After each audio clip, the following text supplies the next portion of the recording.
was there? A. 40 minutes. B. 40 hours. C. 40 days. D. 40 weeks.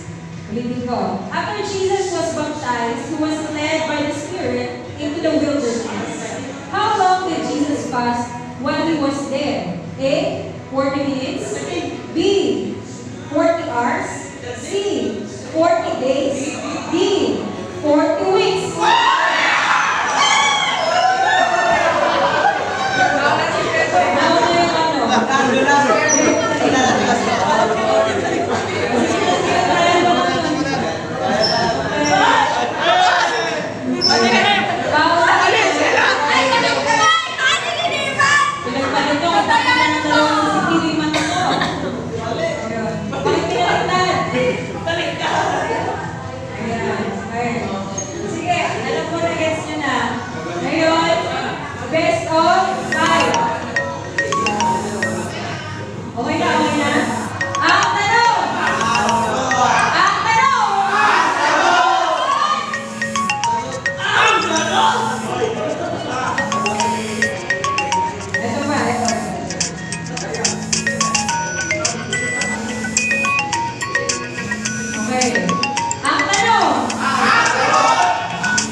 B.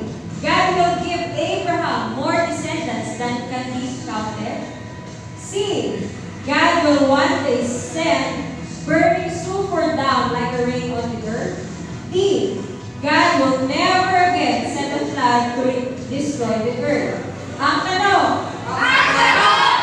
According to the Bible, what covenant is the rainbow aside from? Okay, tama na isa. 1, 2, 3, go!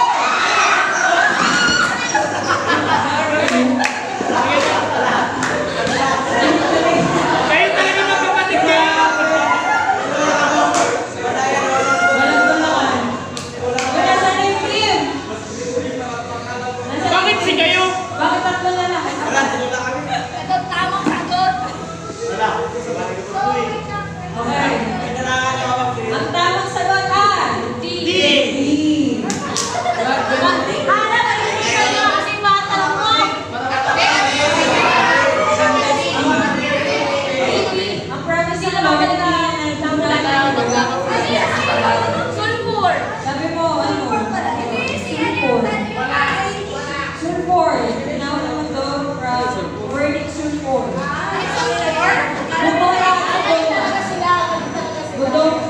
Gomora at Sodoma. Nasaan ka talaga? Ano yung nangyari sa kanila? Guys, easy question na lang. Okay. Guys,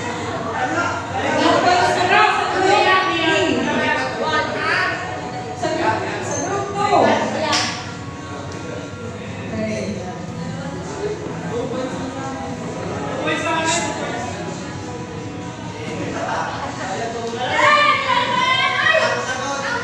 Ang tanong! Yung linya nyo. Line, move ka. Patay ko sila guys. Okay.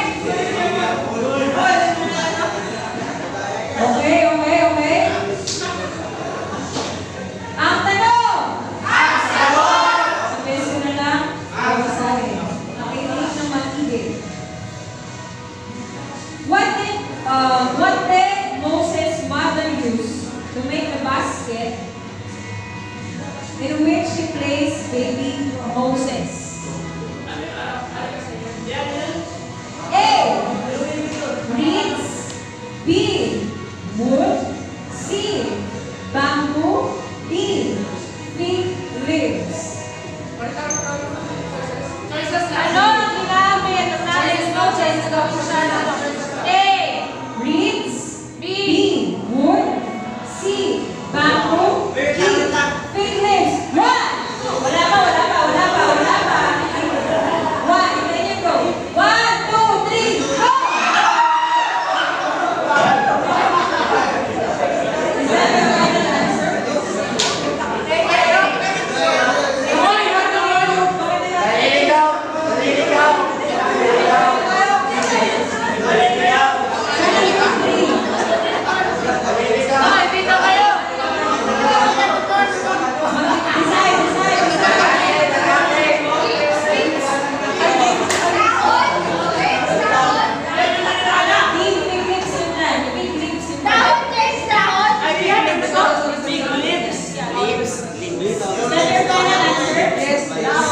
A. Reeds. B. Wood. C. Bamboo. D.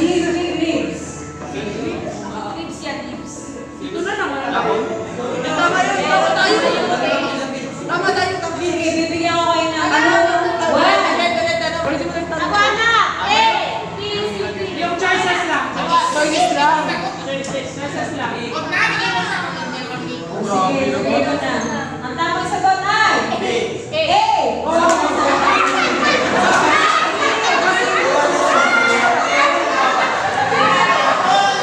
Unang-unang, yung basket, di ba yun? Basket. Oh, fig leaves.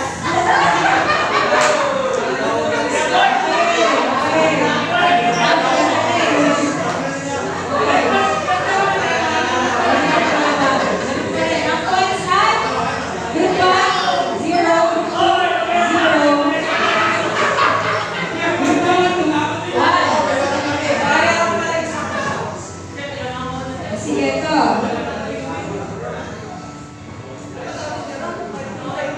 Ayan. Ang tanong. What animal spoke to Balaam? A. What animal? What animal? A. Sheep. B. Donkey. C. Goat. D. Camel. Ang question ay, what animal spoke to Balaam? A. Sheep. B. Donkey. C. Goat. D. Camel. 1, 2, 3, go! Nauna ang. Ako nag-decide ko yun.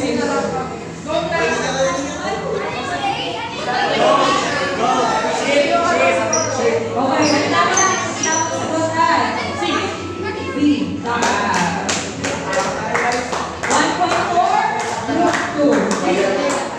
Nauna na talaga.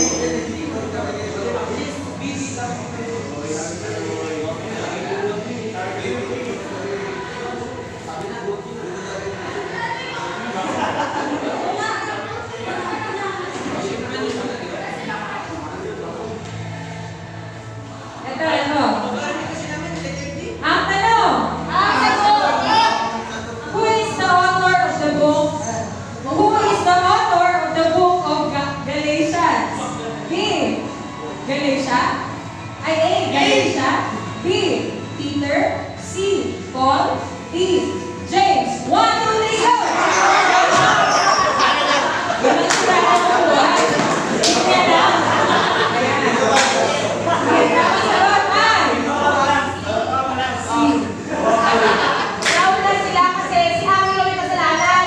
Kung tinawakan na ni Angelo, kaya hindi ka nakakadiretso. Angelo lang ako ang pinigilan. Makakapunta sana kayo.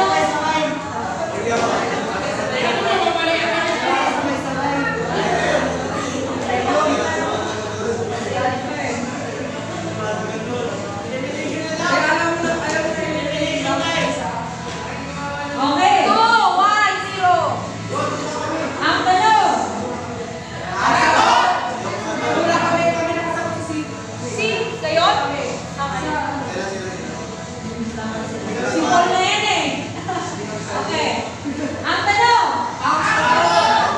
Who was Jesus' most famous cousin? A. Simon Peter. B. John the disciple Jesus loved. C. John the Baptist. E. Matthew the tax collector. 1, 2, 3, go!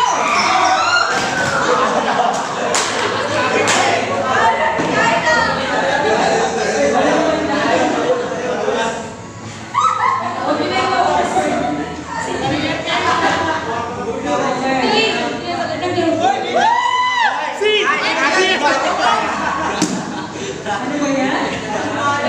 1 point for the group. 1. Sa points din.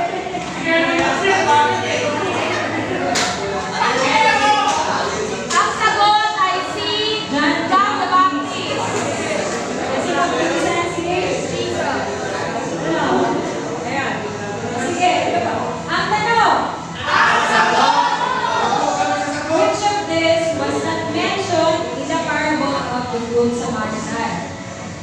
A. A Levite. B. A Pharisee. C. A Samaritan. D. A priest. Option. A. A Levite. B.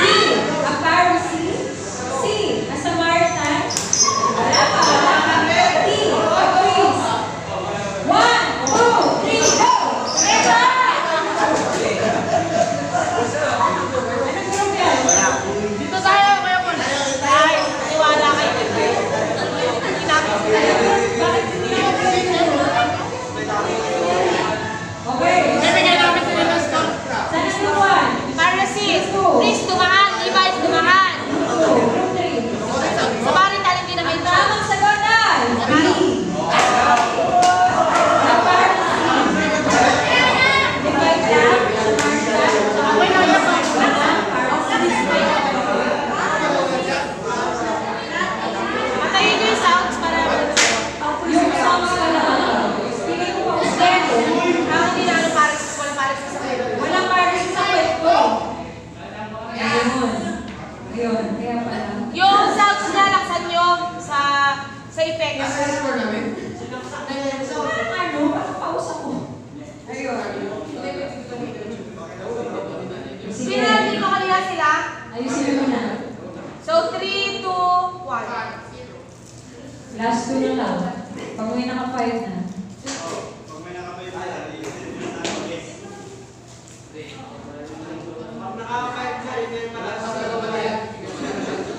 Okay, ready? Sound. Check. Ayun. Okay, okay. Ang tanong! Ito ang katanungan.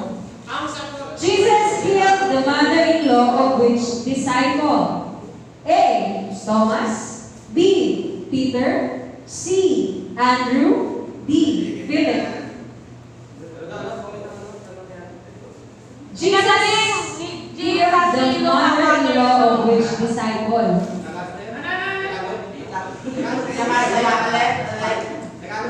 Okay, okay. Kaninong mother-in-law ang pinagaling ni Jesus? Ito isang disciple. A. Thomas. B.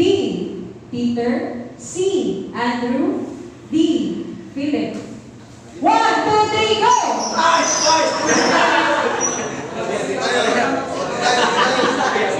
Okay, saan ang group 1? Group 2. Group 3. Okay, ang tamang sagot na. Letter B. Peter.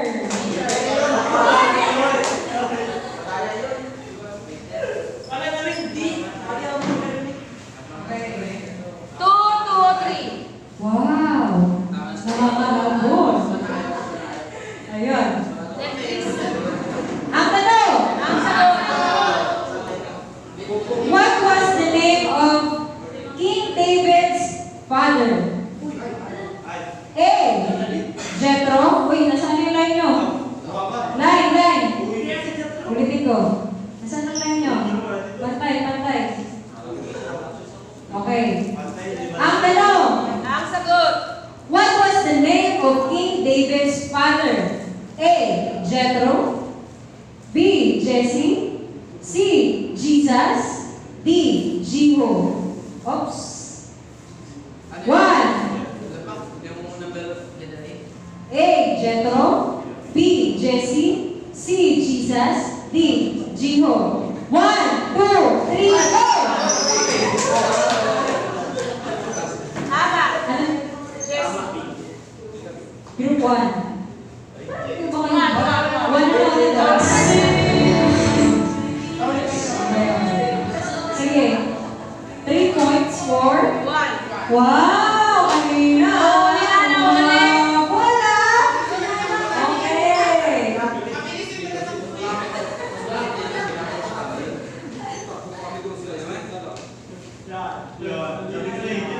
Ito. Ang tanong! Linya mo, linya. Who wrote Psalm 27?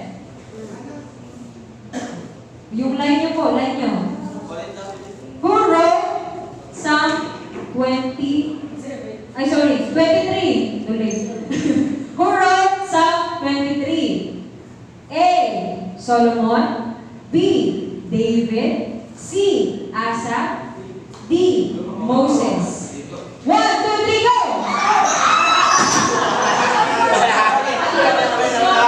Sabi ko, kulay mo, hindi nyo sirain yan, gawin naman natin. Nasaan ang tip nyo? Nasaan ang tip nyo? Asa na yung tip nyo na iwan? Naiwan na. Saan ang tip mo? Sige, at dahil kasama niya ang tip niya sa kanilang posts. Buong Sam, wala kahit sino nagsulat si David lang. Sayang yung effort ni King David pa. Ayun, sige.